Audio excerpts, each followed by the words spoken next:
Firman Tuhan Harian. Setiap tahap pekerjaan Tuhan adalah demi kebaikan umat manusia dan ditujukan bagi seluruh umat manusia. Meskipun ini pekerjaannya dalam daging, hal ini tetap ditujukan bagi seluruh umat manusia. Dia adalah Tuhan seluruh umat manusia dan Tuhan dari semua makhluk yang diciptakan dan tidak diciptakan. Meskipun pekerjaannya dalam daging berada dalam lingkup terbatas, dan sasaran pekerjaan ini pun terbatas, setiap kali mengambil rupa manusia untuk melakukan pekerjaannya, Dia memilih sasaran pekerjaannya yang benar-benar menggambarkan. Dia tidak memilih sekelompok orang sederhana dan tak menonjol sebagai sasaran pekerjaannya. Melainkan, Dia memilih sasaran pekerjaannya sekelompok orang yang mampu menjadi gambaran pekerjaannya dalam daging. Kelompok orang ini dipilih karena cakupan pekerjaannya dalam daging terbatas dan dipersiapkan khusus untuk inkarnasi dagingnya, serta dipilih khusus untuk pekerjaannya dalam daging. Pilihan Tuhan atas sasaran pekerjaannya bukanlah tanpa dasar, namun berdasarkan prinsip.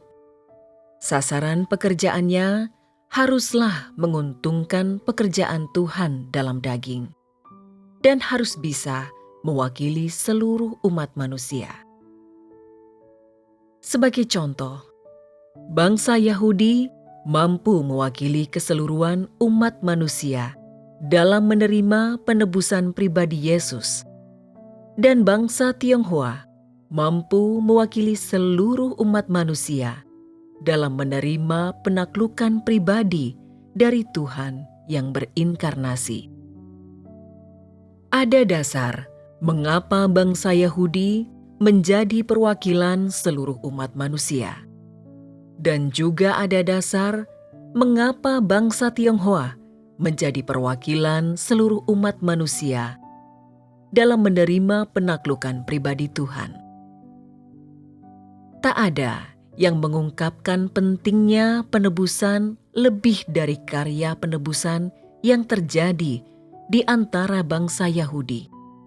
Dan tak ada yang mengungkapkan kesempurnaan dan keberhasilan karya penaklukan lebih dari karya penaklukan yang terjadi di antara bangsa Tionghoa. Pekerjaan dan firman Tuhan yang berinkarnasi muncul hanya ditujukan bagi sekelompok kecil orang. Tetapi pada kenyataannya, karyanya dalam kelompok kecil ini adalah karya bagi keseluruhan semesta. Dan firman-Nya ditujukan bagi seluruh umat manusia. Setelah pekerjaannya dalam daging berakhir, mereka yang mengikutinya akan mulai menyebarluaskan pekerjaan yang telah dilakukannya di antara mereka. Hal terbaik tentang pekerjaannya dalam daging adalah bahwa dia dapat menyampaikan firman dan nasihat yang akurat, dan kehendaknya yang akurat bagi manusia yang mengikutinya, sehingga kemudian pengikutnya dapat lebih akurat dan lebih konkret lagi melanjutkan pekerjaannya dalam daging dan kehendaknya bagi seluruh umat manusia yang menerima jalan ini. Hanya pekerjaan Tuhan dalam daging di antara manusia yang sungguh mencapai kenyataan keberadaan Tuhan dan tinggal bersama manusia.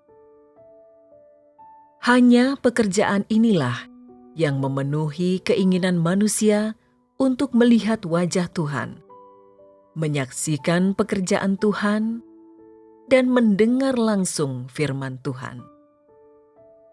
Tuhan yang berinkarnasi mengakhiri zaman hanya saat Yahweh menampakkan diri kembali kepada umat manusia. Juga mengakhiri zaman kepercayaan manusia kepada Tuhan yang samar. Secara khusus, pekerjaan Tuhan yang berinkarnasi terakhir kali membawa seluruh umat manusia ke zaman yang lebih realistis, lebih nyata, dan lebih menyenangkan. Dia tidak hanya mengakhiri zaman hukum Taurat dan doktrin.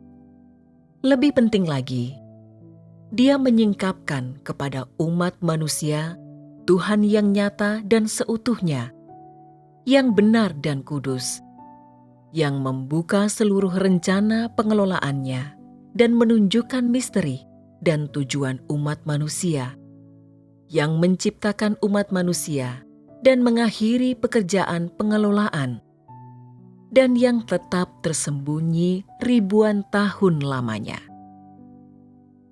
Dia benar-benar mengakhiri masa ketidakjelasan. Dia mengakhiri zaman di mana seluruh umat manusia ingin mencari wajah Tuhan tetapi tidak mampu. Dia mengakhiri zaman di mana seluruh umat manusia melayani iblis dan memimpin seluruh umat manusia menuju era yang benar-benar baru. Semua ini adalah hasil pekerjaan Tuhan dalam daging, bukan Roh Tuhan.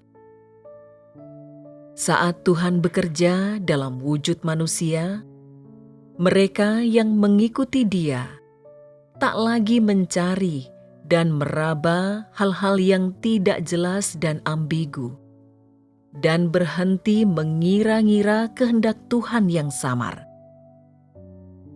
Saat Tuhan menyampaikan firman-Nya dalam wujud manusia, mereka yang mengikuti Dia akan melanjutkan pekerjaan yang telah dilakukannya dalam daging ke seluruh agama dan denominasi, dan mereka akan menyampaikan seluruh firman-Nya ke telinga seluruh umat manusia. Semua yang didengar oleh mereka yang menerima Injil-Nya akan menjadi bukti pekerjaannya, akan menjadi hal yang dilihat maupun didengar manusia secara pribadi, dan akan menjadi kenyataan, bukan kabar angin belaka. Kenyataan ini adalah bukti untuk menyebarluaskan pekerjaannya, dan juga alat yang digunakannya untuk menyebarluaskan pekerjaannya. Tanpa adanya bukti nyata, Injil-Nya tak akan tersebar ke seluruh negeri dan ke semua tempat. Tanpa fakta, tetapi hanya dengan imajinasi manusia, Dia tak akan pernah dapat melakukan pekerjaan penaklukan seluruh semesta. Roh tak mudah dipahami manusia, dan tak dapat dilihat manusia. Dan karya Roh tak mampu memberikan bukti lebih jauh atau fakta atas karya Tuhan bagi manusia. Manusia tidak akan pernah melihat wajah Tuhan yang sejati, dan akan selalu beriman kepada Tuhan yang samar, yang tak pernah ada. Manusia tak akan pernah melihat wajah Tuhan, tidak pula akan pernah mendengar firman yang diucapkannya secara pribadi. Lagi pula imajinasi manusia kosong dan tidak dapat menggantikan wajah sejati Tuhan.